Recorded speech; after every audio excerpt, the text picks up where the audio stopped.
Town Hall 16 is coming, and in this video I'm going to go over the 5 strategies you must master before Town Hall 16 comes if you want to be as prepared as possible. The first strategy is obviously Super Archer Clone Blimps. I know lots of you despise this strategy, and if that's the case, obviously you don't have to use it. But it would be worth knowing because I see no reason it wouldn't be as strong at Town Hall 16. Super Archer Clone was pretty strong at Town Hall 14, but it went to the next level at Town Hall 15 with the presence of Rage Towers because there was so much DPS on the base that you can't take it all down unless you have, say, a Blimp to go behind enemy lines and take out half of the base like Synthé did here. So what do you need to do to prepare for this? You need to practice using the Blimp, because whilst you might think it's easy on paper, this Blimp has been nerfed multiple times this year in terms of the troop deployment speed out of the Blimp.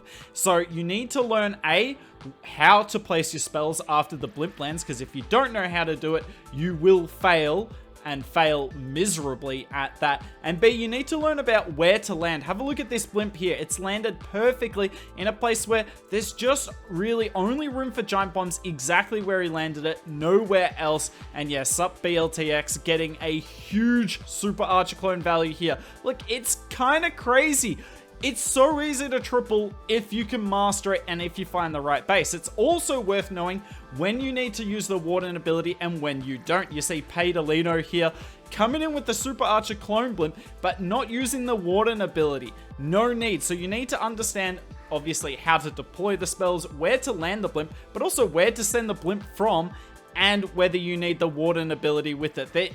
It is, at its premise, an easy attack strategy, but there is a lot more to it, and I'd suggest you start practicing it because I can't imagine it's going to not be meta at Town Hall 15. However, if you hate Super Archer Clone Blimps, then maybe try the Super Minion Clone Blimp. It's not as powerful, but it is extremely strong. Obviously, giant bombs aren't an issue. Red bombs are, but you're less likely to get baited with this. You're obviously less likely to get crazy value. But as you see from Leo here, you can take out a huge chunk of the base with Super Minion Clones still and take the base down. So get practicing. Otherwise, you're going to end up like 7 here. You're going to end up failing Blimps and looking silly. Strategy number 2, how to deploy the Zap Quake portion of the attacks. This is something that shouldn't be difficult, but it is really easy to mess up if you don't know what you're doing. Zap Quake should still be really relevant at Town Hall 16 as there's more major defenses that will be clumped up together that you'll take down. Worth noting, it's not just about where to deploy, but how many you bring. You see, Leo here only brought 5 because he was going for a multi-inferno, whereas Amir here is going to bring 7 because he is going for a scatter shot. So knowing how many you need for each defense, make sure you're on top of that. Now, we're going to watch me here. I'm going to try and zap those 3 defenses I just highlighted, but have a look at this. There is 4 builder huts in the area, and if one of those builder huts touches the monolith before it goes down, it will survive, and this builder hut on the right is the problem. So watch where I put the Quake spell. I damaged the sweeper deliberately so that the builder hut does not go over the monolith, and that's why it was successful.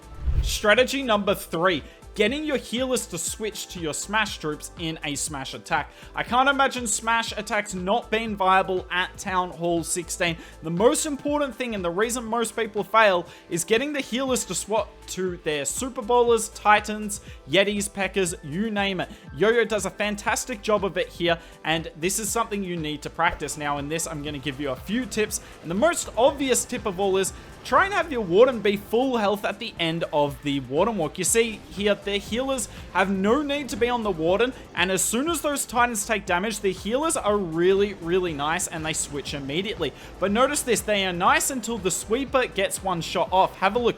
The Sweeper pushes the healers back. They retarget onto my Queen instead of the Titans. So keep note of that. Whilst, you know, you don't want your Warden taking any damage, that doesn't mean it's going to go perfectly. You need to be worried about sweepers as well. So we got another entry here. Yet again, my Warden is full health, and look at that. The healers switch immediately.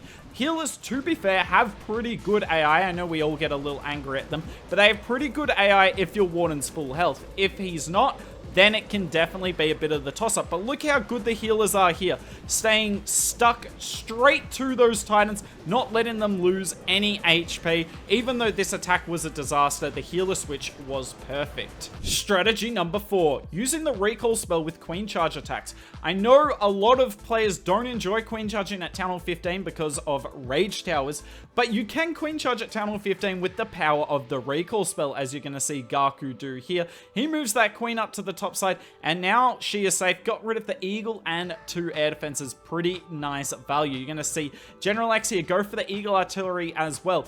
Eagle Artillery is often on the outside of the base, so it is a definite weakness in the base building meta that you can take advantage of. Look at this, gonna get really nice value for only 3 spells, 1 recall and 1 invis. You can't tell me that's not worth it, but you can also use the recall spell to set up your Flame Flinger. As you see in this next attack here from Temper, he took down the defensive RC at the top of the screen, and that's going to allow his Flame Flinger to get awesome value. But have a look at his troop comp.